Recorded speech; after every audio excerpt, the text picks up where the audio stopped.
Halo semua, selamat datang kembali di channel ini. Pada video kali ini kita akan membahas terkait dengan 3 keuntungan apabila tenaga honorer lulus atau diangkat menjadi pegawai pemerintah dengan perjanjian kerja atau P3K. Tapi sebelum kita membahas tentang hal itu, kepada rekan-rekan yang menyaksikan video ini, silakan disimak dan ditonton video ini secara lengkap agar rekan-rekan bisa menerima informasi yang utuh dan menyeluruh.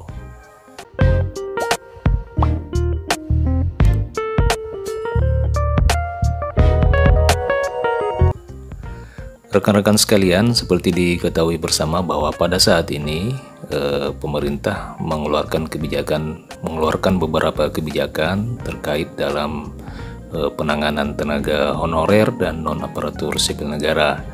Salah satu kebijakan itu adalah pendataan dan pemetaan tenaga non aparatur sipil negara yang telah dilakukan oleh Kementerian Pendayagunaan Aparatur Negara dan Badan Kepegawaian Negara yang telah dilakukan pada akhir tahun 2022 yang lalu. Kebijakan yang lain yakni pada akhir tahun 2022 juga pemerintah telah membuka seleksi penerimaan pegawai pemerintah dengan perjanjian kerja. Seleksi P3K yang telah dilaksanakan beberapa waktu yang lalu, pemerintah telah membuka untuk formasi jabatan guru, tenaga kesehatan, dan tenaga teknis. Pada saat pembukaan seleksi P3K tersebut, pemerintah telah memberikan ruang dan kesempatan kepada seluruh tenaga honorer dengan syarat-syarat tertentu untuk mengikuti seleksi P3K dimaksud.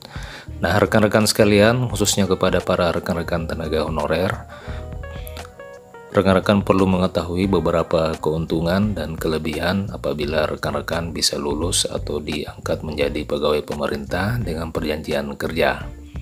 Keuntungan yang pertama adalah terkait dengan status kepegawaian. Rekan-rekan sekalian, apabila rekan-rekan telah lulus atau diangkat menjadi P3K, maka status kepegawaian secara otomatis berubah. Status kepegawaian dan peraturan P3K lainnya itu diatur oleh Peraturan Pemerintah Nomor 49 Tahun 2018 tentang manajemen pegawai pemerintah dengan perjanjian kerja.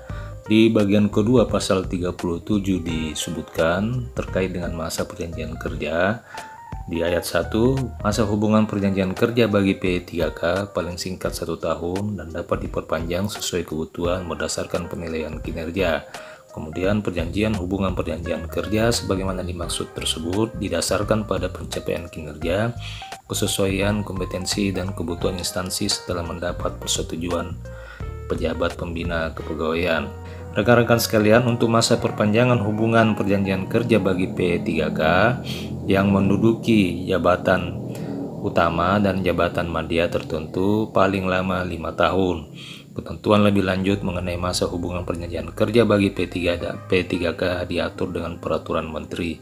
Jadi rekan-rekan sekalian, untuk masa kerja pegawai pemerintah dengan perjanjian kerja ini paling lama selama 5 tahun dan setiap 1 tahun sekali akan dievaluasi dan diperpanjang sesuai dengan evaluasi pelaksanaan kinerja.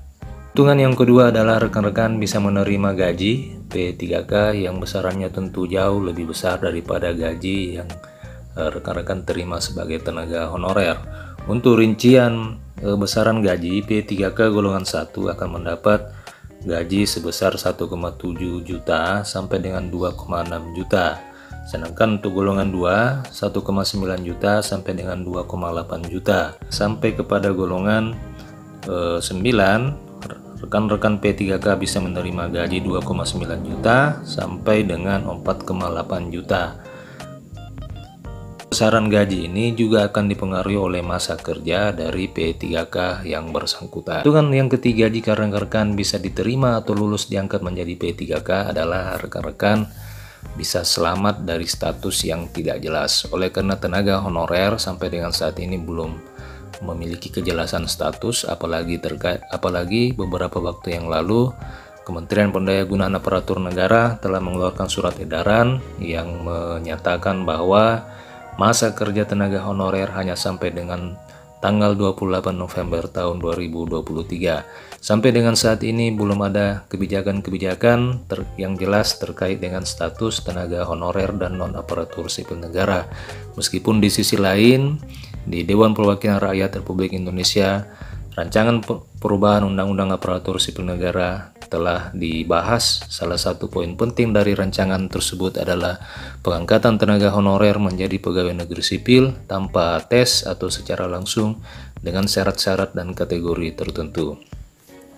Rekan-rekan sekalian, demikian 3 keuntungan yang bisa rekan-rekan dapat apabila tenaga honorer bisa diangkat atau lulus menjadi pegawai pemerintah dengan perjanjian kerja.